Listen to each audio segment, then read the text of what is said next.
नमस्कार प्रेक्षकांनो, या मालिकेच्या आजच्या जबरदस्त भागामध्ये अतिशय जबरदस्त आणि वळण घेणारा ट्विस्ट आपण पाहणार आहोत. मालिका आता एका नवीन रंजक वळणावरती येऊन पुन्हा एकदा सारंग आणि सावली एकत्र होताना आपल्याला या ट्विस्टमध्ये पाहायला मिळणार आहे. सारंग आणि सावली कशी एकमेकांसमोर येतात आणि दोघांचाही गैरसमज कसा दूर होतो. सावली आणि सारंग यांची ही ती दोन मुले असल्याचे सत्य कसे आता सारंग समोर येते. प्रेक्षकांनो, हे सगळे या व्हिडिओमध्ये आपण बघूयात. चला तर व्हिडिओला सुरुवात करूयात. तर त्यामध्ये सारंग आता घरी येताच आता ओवी रुसलेली असते आणि तिने दरवाजा बंद करून घेतलेला असतो. तर आता अमृता म्हणते की सारंग, अरे ओवी दरवाजा उघडणार नाही, काही उपयोग होणार नाही, ती खरंच ऑलरेडी खूप दुखावली आणि आज तिच्या बड्डेच्या दिवशी तिला कोणी विषही केलेलं नाही आहे. आणि तेवढ्यात आता सारंग म्हणतो की बबलू, आता एक शेवटचा उपाय. तर आता बबलू म्हणतो कोणता. तर मोठमोठ्याने आता सारंग ओरडतच गाण्याच्या सुरात गाणं गाऊ लागतो. तर ते बघून पटकन ओवी दरवाजा उघडून आता सारंग समोर येते आणि म्हणते की अरे नको नको बाबा, तू गाणं गाऊ नको आणि माझ्या वाढदिवसाच्या दिवशी तुझी गाणं ऐकायची मला अजिबात इच्छा नाही आहे.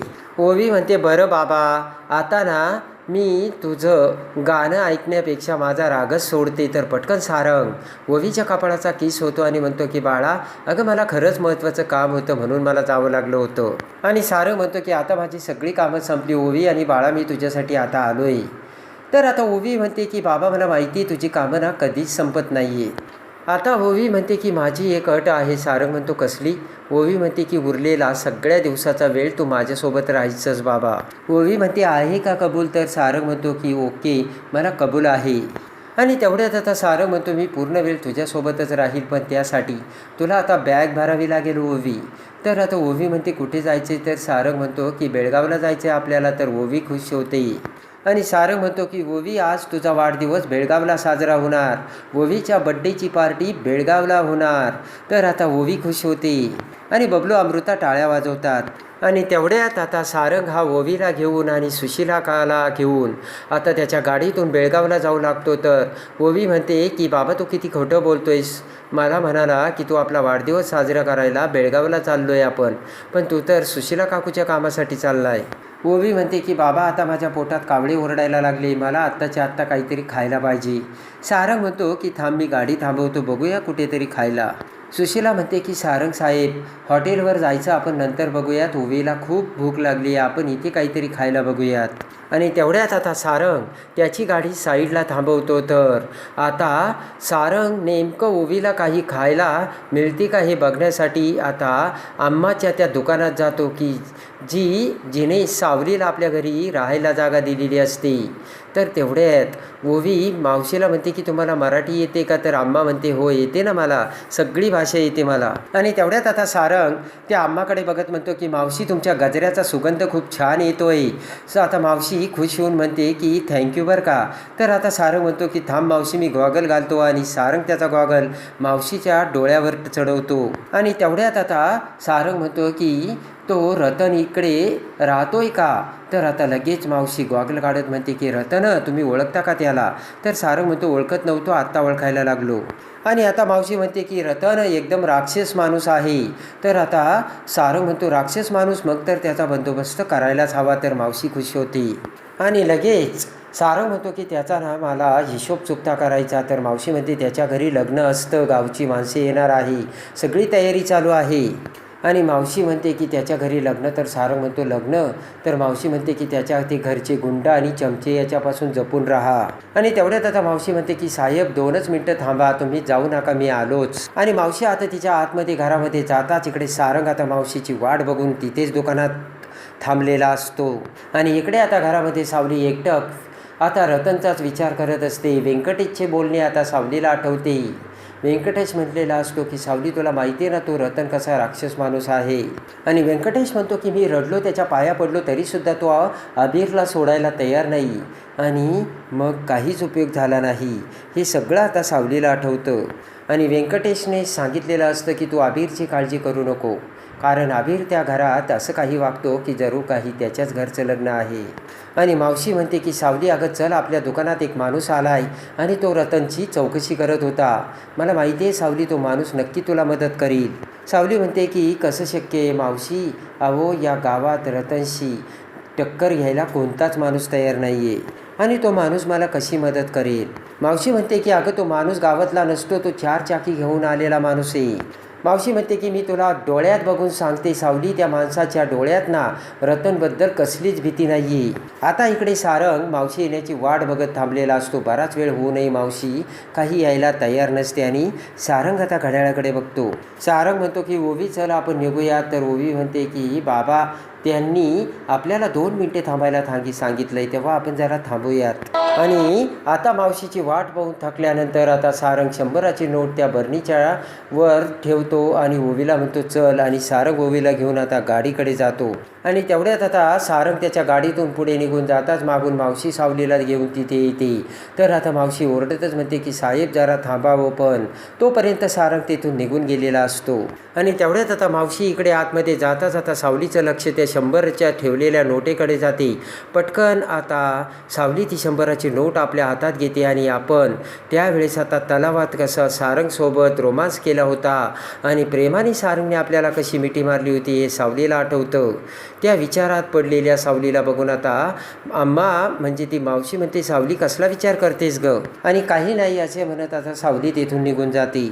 आणि त्यानंतर इकडे आता राजकुमार आणि मोनिका आता बेडरूममध्ये असताना आता राजकुमारची मुलगीसुद्धा तिथे असते. तर आता तिची मुलगी म्हणते की मम्मा मी त्या ओवीच्या बेडरूममध्ये झोपू का, मला तिथे झोपायला तिची रूम खूप आवडते.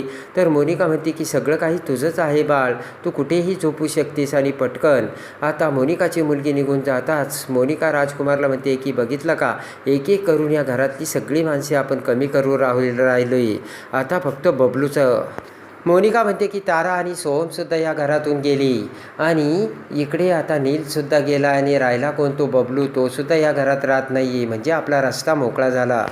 आणि तेवढ्यात इकडे आता सावली पुन्हा विचार करत असताना व्यंकटेश आता एक डबा घेऊन येतो आणि त्या डब्याचं झाकण उघडत आता त्यातील सोन्याच्या बांगड्या आणि दागिने सावलीला दाखवतो आणि म्हणतो की सावली हे मावशीचे दागिने आहेत आणि हे दागिने घे आणि यामध्ये थोडे पैसे आहे, त्याचे जे पैसे येतील ते सगळं त्या रतनला देऊन टाक. सावली म्हणते की काय, मी मावशीचे हे पैसे घेऊ नाही शकत. व्यंकटेश म्हणतो एवढा विचार करू नकोस, हे आपल्यासाठी मी म्हणतोय. आता व्यंकटेश म्हणतो की आबीर हा त्या रतनकडे आहे आणि तो रतन खूप वाईट माणूस आहे, तो आबीरला काहीही करू शकतो. सावली म्हणते की या दागिन्यांचं ओझं घेऊन मी कुठे जाऊ, माझ्याकडे ना हे दागिन्यांचं ओझं फेडायला आता काहीच नाही राहिलेलं. आणि इकडे आता सावली म्हणते की मी हे घेऊ शकत नाही. तर व्यंकटेश म्हणतो असं काय करते, अम्मा पण तुझीच आहे आणि हे घर पण तुझंच आहे. तर आता सावली म्हणते की तुम्ही माणुसकी दाखवली त्याबद्दल धन्यवाद, पण मी हे पैसे दागिने नाही घेऊ शकत आणि त्यातले त्यात हे दागिने कावेरी अम्माचे आहेत, त्यामुळे मी ते घेऊ शकत नाही. आता इकडे राजकुमार मोनिकाकडे येत म्हणतो की मोनिका अगं सगळे जरी माणसं गेले तरी 2 माणसे अजून महत्त्वाची याच घरात राहतात, एक म्हणजे सारंग आणि त्याची ती कार्टी ओवी. आणि आता मोनिका म्हणते की जोपर्यंत तुमच्या तिलोत्तमाच्या हातात सत्ता आहे तोपर्यंत आपण काहीच करू नाही शकत. राजकुमार म्हणतो की हे बघ, बोर्ड ऑफ डायरेक्टरच्या पदावरून काढायला तिलोत्तमा मेंदळे कधीही सारंगला तयार होऊ शकत नाही, कारण तिला कायम माहिती आहे की सारंग एक ना एक दिवस नक्की येईल आणि रूपम कॉस्मेटिकचा पुन्हा कार्यभार आपल्या हातात घेईल. आणि इकडे आता मोनिका म्हणते की त्यामुळेच आपल्याला घरामध्ये मोठा वाद तयार करावा लागेल आणि जर मोठा वाद तयार केला तर मोठं भांडण होईल आणि त्या भांडणातून सारंग कायमचा हे घर सोडून जाईल. राजकुमारला सुद्धा आता मोनिकाची ती आयडिया आवडते. आणि त्यानंतर आता सावली तशीच आता बाहेर निघून जाताच अम्मा आता व्यंकटेशला म्हणते की व्यंकटेश अरे ही पोरगी ना खूप स्वाभिमानी आहे, कुणाचं काही घेणार नाही. आणि अम्मा म्हणते की व्यंकटेश तुझ्या तोंडात वेगळं आणि डोळ्यात मला वेगळं दिसतंय. तर आता व्यंकटेश सावलीच्या प्रेमात पडलेला असतो आणि अम्मा म्हणते की जे तुझ्या डोळ्यात आहे ते तिला सावलीला एकदा सांगून टाक, पोरगी एकदम चांगली आहे. आणि अम्मा म्हणते की मला ती सून म्हणून पसंत आहे. व्यंकटेश म्हणतो की अम्मा तू काय बोलतेस, मला काहीच कळत नाही, आम्ही फक्त चांगले मित्र आहोत. आता अम्माच्या डोळ्यात पाणी येतं. अम्मा विचार करते की मी तुझी आई असते व्यंकटेश, तुझ्या डोळ्यातलं सगळं मला दिसतं, जी तुझी इच्छा तीच माझी इच्छा. आता इकडे मोनिका म्हणते की मी या घरात येण्याच्या अगोदर सारंग आणि आईमध्ये कशा संबंधी वाद व्हायची. आणि मोनिका म्हणते की असं काय कारण असायचं की जेणेकरून त्या दोघांमध्ये भांडणं व्हायची. ते राजकुमार विचार करत म्हणतो की सारंग आणि आईमध्ये खटके उडण्याचं आणि भांडायचं कारण फक्त ती सावली होती, पण आता ती सावलीसुद्धा इथे नाही आहे. राजकुमार म्हणतो की आता सावली या घरात राहत नाही आणि ती या घरातून कायमची निघूनही गेली. मोनिका म्हणते की अरे पण ती पूर्णपणे कुठे गेली. मोनिका म्हणते की ती अजूनही इथेच आहे आजूबाजूला. तर राजकुमार म्हणतो तुला काय म्हणायचं आहे. आणि मोनिका म्हणते की आपल्याकडे सावली सनस्क्रीनचं प्रॉडक्ट आहे ना, त्याचाच फायदा घेऊन आपण सावलीला जिवंत करायचं, पण ते वेगळ्या रूपात. राजकुमारला मोनिकाची आयडिया आता जाम आवडते. राजकुमार म्हणतो मोनिका एकदम ब्रिलियंट. आणि इकडे आता रतनच्या घरासमोर लग्नाची सगळी तयारी आता चालू असते. मंडप सजवलेला असतो. तर अबीर बाहेर येतो आणि त्या रतनच्या चमच्यांना म्हणतो की अरे ही कसली तयारी, अजून काहीच सजवलेलं नाही, जा फुलं वगैरे घेऊन या. आणि त्या गुंडांना आता अबीर आता आतमध्ये पाठवताच तेवढ्याच सारंग आता सुशीलाला घेऊन त्याच्या गाडीतून तिथे येतो. आता इकडे सारंग दरवाजा उघडतो आणि गाडीच्या पाठीमागे येत सुशीलाला म्हणतो की मी आलोच आणि जोपर्यंत मी सांगत नाही तोपर्यंत दरवाजा उघडू नका. आणि तेवढ्यात आता शिडी लावून अबीर आता वर फुलं लावण्यासाठी आता वर चढताच आता सारंग हळूच तिरप्या नजरेने चोर पावलांनी तिथून जाऊ लागताच ते गुंड सारंग समोर येतात आणि म्हणतात की ए कोण रे तू, कुठे चाललास. तर आता हसतच सारंग म्हणतो ते रतन शेठला भेटायचं होतं. तो माणूस म्हणतो की हे बघा या टायमाला काय काम आहे ना ते मला सांगा, मी बघून घेतो. तो माणूस म्हणतो की तुम्ही तर या गावचे दिसत नाही आणि कुठून आलात तुम्ही, रतन शेठकडे काय काम आहे तुमचं. आणि तेवढ्यात आता शिडीवरून अबीर आता ते फुलं लावत असताना अबीरचा पाय आता सटकू लागतो. तर सारंगचे लक्ष अबीरकडे जाते आणि पटकन पडत असलेल्या अबीरला आता सारंगकडेवर झेलतो. आणि इकडे आता सारंग त्या अबीरला म्हणतो तुला लागलं नाही ना. तर आता श्वास सोडत अबीर म्हणतो नाही लागलं नाही, पण जर तुम्ही वेळेवरती मला झेललं नसतं ना तर नारळा अगोदर माझंच डोकं फुटलं असतं. आणि तो मुलगा म्हणतो तुमचे उपकार आता मी परत कसे फेडायचे. तर सारंग म्हणतो अरे बापरे. आणि आता सारंग म्हणतो की तू उपकार फेडू नको, फक्त माझं एक काम करशील तर. अबीर म्हणतो की सांगा. तर सारंग म्हणतो मला रतन शेठला भेटायचे आणि हे लोक मला भेटू देत नाही. तर अबीर म्हणतो एवढंच नाही तर माझ्या डाव्या हाताचं काम आहे. आणि लगेच आता अबीर म्हणतो की चला माझ्या मागे मी दाखवतो. सारंग आता अबीरला कडेवर घेऊन जाऊ लागताच ते गुंड म्हणतात ए. तर अबीर म्हणतो ए वा मागं. आणि सारंग अबीर सोबत आता आतमध्ये जातो. आता इकडे सावलीसुद्धा आता अबीरला भेटण्यासाठी रतनच्या घराकडे जाऊ लागते. तर व्यंकटेश आता सावलीला थांबत म्हणतो की सावली काही उपयोग होणार नाही जाऊन, माहिती आहे ना तुला तो रतन. तर आता सावली म्हणते की रतनपेक्षा मला माझा अबीर महत्त्वाचा आहे. सावली म्हणते माझा अबीर त्यांच्या ताब्यात आहे आणि एक आई म्हणून मी असा हातावर नाही बसू शकत. व्यंकटेश म्हणतो तो रतन पैशांचा वेडा माणूस आहे, तो सावली अजिबात नाही ऐकणार. सावली म्हणते मी एकदा प्रयत्न करून बघते, कदाचित माझ्या विनवण्या ऐकून त्याला पाझरही फुटेल. व्यंकटेश म्हणतो हे बघ सावली मला नाही वाटत तो तुझं ऐकेन म्हणून.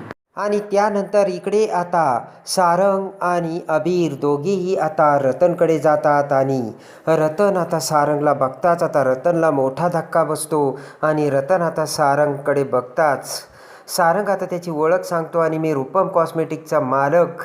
हे ऐकताच आता रतन सारंगला ओळखत असतो आणि रतन तोंडाला हात लावतो. आणि ताबडतोब आता सारंग हा रतनचं लग्न आता ताबडतोब थांबवून सुशीला आणि रतनला पुन्हा आता एकत्र करतो. आणि त्यानंतर आता अबीर हळूच सारंगला म्हणतो की या काकाने ना माझ्या आईपासून मला हे इकडे घेऊन आलेत. तर आता सारंगला धक्का बसतो आणि पटकन आता सारंग आता अबीरला त्याच्या घराचा पत्ता विचारतो. तर पटकन अबीर आता सारंगला पत्ता सांगताच आता अबीरला घेऊन सारंग आता त्यांच्या घरी येतो. पण इकडे मात्र आता त्याच वेळेस सावली आता रतनकडे निघालेली असते. आणि आता इकडे सावली ही विठोबाच्या देवळात येताच इकडे आता सारंगसुद्धा अबीरला घेऊन त्याच मंदिरात येतो. आणि विठोबाच्या त्या मंदिरात इकडे येताच इकडे आता ओवीसुद्धा तिथे आलेली असते आणि ओवी आता तिथे सावली विठोबाचे दर्शन घ्यायला येताच आता ओवी सावलीकडे येते आणि सावलीला प्रेमाने विठोबाची मूर्ती देते. तर इकडे आता अबीर हा सारंगसोबतच असतो आणि पटकन आता अबीर सारंगला म्हणतो की माझी आईसुद्धा याच मंदिरात कायम येते आणि कदाचित ती इथेच असेल. असे म्हणत आता अबीर आईकडे म्हणजे सावलीकडे पळ काढतो. तर त्याच वेळेस पाठीमागून सारंग तिथे येतो आणि आता सारंग तिथे येताच आता सावलीला बघताच सगळ्यात मोठा धक्का सारंगला बसतो आणि सावलीला आता अबीरने आई अशी हाक मारताच सारंग समोर आलेले असते ते दुसरे भयानक सत्य आणि सारंग अवाक होऊन सावलीकडे बघतो. तर आता सारंगला सावलीचा राग आलेला असतो आणि सारंग आता रागाने आता पाठ फिरवून जाऊ लागतात. सावली म्हणते की थांबा. तर आता सावली म्हणते की हा अबीर कोण आहे, कुणाचा मुलगा आहे, तुम्हाला माहिती आहे का? तर आता सारंगच्या मनात गैरसमज झालेला असतो की सावलीने दुसरं लग्न केलं आहे. पण ज्यावेळेस सावली आता सारंगला म्हणते की अबीर हा तुमचा मुलगा आहे, त्यावेळेस आता तिसरा भयानक धक्का बसलेला असतो तो सारंगला आणि सावली ही काय बोलती एका पाठोपाठ एक धक्के आता सारंगला बसता. सारंग सावलीला म्हणतो की काहीही बोलू नकोस, तुझ्या आयुष्यामध्ये संतती विरह होता तर तुला मुलगा कसा झाला? तर आता सावली घडलेली सगळी हकीकत सारंगला सांगते आणि ज्या वेळेस मी प्रेग्नंट होते त्यावेळेस मी रिपोर्ट घेऊन तुम्हाला ही गुड न्यूज सांगायला आले होते, पण राजकुमारने त्याला तुम्ही घरी नसल्यामुळे तिला अडवलं आणि ती फाईल राजकुमारला दिली.